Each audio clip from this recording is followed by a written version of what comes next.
સપનું મોટું હોય કે નાનું તે પૂરું થવા માટે ઊંચાઈની નહીં પરંતુ હિંમત અને મનોબળની જરૂર હોય છે.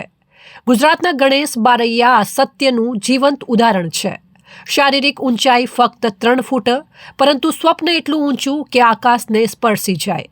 ડૉક્ટર બનવાનું બાળપણનું સ્વપ્ન તેમણે ક્યારેય છોડ્યું નહીં અને દુનિયાએ લાખો અવરોધો મૂક્યા છતાં તેમણે દરેક મુશ્કેલીને હરાવીને પોતાનું સપનું સાકાર કર્યું.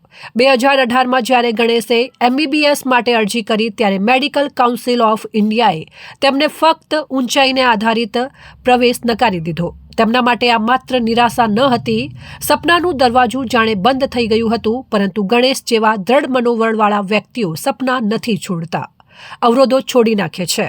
ગણેશે હાર ન માની. મારી ઊંચાઈ મારી ક્ષમતા નક્કી કરી શકતી નથી. આ વિશ્વાસ સાથે તેમણે સુપ્રીમ કોર્ટનો દરવાજો ખખડાવ્યો. 4 મહિનાના લાંબા કાનૂની સંઘર્ષ બાદ સુપ્રીમ કોર્ટે ગણેશના પક્ષમાં ઐતિહાસિક ચુકાદો આપ્યો. માત્ર ઊંચાઈના આધારે MBBSમાં પ્રવેશ નકારી શકાય નહીં. આ ચુકાદો ગણેશ માટે જીતથી પણ વધારે હતો. સુપ્રીમ કોર્ટના આદેશ બાદ 2019માં ગણેશ બારૈયાએ ભાવનગરની ગવર્મેન્ટ મેડિકલ કોલેજમાં પ્રવેશ મેળવ્યો. અહીંથી શરૂઆત થઈ મહેનત, જિજ્ઞાસા અને સમર્પણના નવા અધ્યાયની. દિવસ રાત અભ્યાસ, ક્લિનિકલ ફરજો અને સ્ટેટ ઇન્ટર્નશીપ દરમિયાન તેમણે દરેક પડકારને મજબૂત દિલથી સ્વીકાર્યો. અને આજે પરિણામ એ છે કે ગર્વથી કહી શકાય, હવે તેઓ ડૉક્ટર ગણેશ બારૈયા છે. તેમણે સમાજને બતાવી દીધું કે સપના એ શરીરની માપમાં બંધાતા નથી.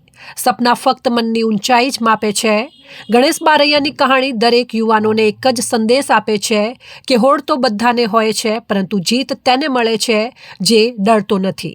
માર્ગમાં ક્યારેક નિયમો અવરોધ બને, ક્યારેક લોકો, પરંતુ જો મન મક્કમ હોય તો કોઈ પણ સપનું અશક્ય નથી. ગણેશ બારૈયા આજે માત્ર ડૉક્ટર નથી, એક પ્રેરણા છે, હિંમત છે, આશાનું દીવટું છે. સપના જોવાની હિંમત રાખો અને સપના પૂરા કરવા લડવાની શક્તિ પણ. નમસ્કાર, મારું નામ ડૉક્ટર ગણેશ વિઠ્ઠલભાઈ બારૈયા છે. હું તળાજા તાલુકાના ગોરખી ગામનો વતની છું.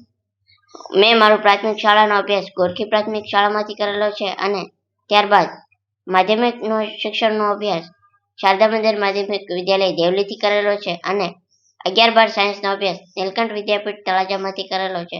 જ્યારે મેં 12 સાયન્સ પાસ કર્યું નીલકંઠ વિદ્યાપીઠ તળાજામાંથી અને ત્યારબાદ આવતી નીટની એક્ઝામ મેં પાસ કરી અને MBBSમાં એડમિશન માટે એપ્લાય કર્યું. તો મેડિકલ કાઉન્સિલ ઓફ ઇન્ડિયા દ્વારા મારી વિકલાંગતાના કારણે મને રિજેક્ટ કરવામાં આવ્યો. એ રિજેક્શનની વાત મેં મારા પ્રિન્સિપલ નીલકંઠ વિદ્યાપીઠ તળાજાના પ્રિન્સિપલ ડૉક્ટર દલપતભાઈ કાતરિયા અને રેવસી સર્વેને વાત કરી તો તેમણે ગુજરાત હાઈકોર્ટમાં કેસ દાખલ કરવાનો નિર્ણય લીધો. પરંતુ ગુજરાત હાઈકોર્ટમાં જે ફી હોય એ મારા પિતાજીને પોસાય એવી હતી નહીં. તો મારા પિતાજીએ કેસ કરવાની ના પાડી. પરંતુ શાળાએ ખર્ચ ઉઠાવવાનો નિર્ણય લઈ અને ગુજરાત હાઈકોર્ટમાં કેસ દાખલ કર્યો. ગુજરાત હાઈકોર્ટમાં 2 મહિના જેવો સમય લાગ્યો અને કેસ હારી ગયા. ત્યારબાદ દલપતભાઈ અને રેવતસિંહે સુપ્રીમ કોર્ટમાં કેસ દાખલ કરવાનો નિર્ણય લઈ અને તેમણે સુપ્રીમ કોર્ટમાં કેસ દાખલ કર્યો અને 4 મહિના પછી સુપ્રીમ કોર્ટનું જજમેન્ટ આવ્યું કે તમને MBBSમાં એડમિશન મળતા રોકી શકાય નહીં.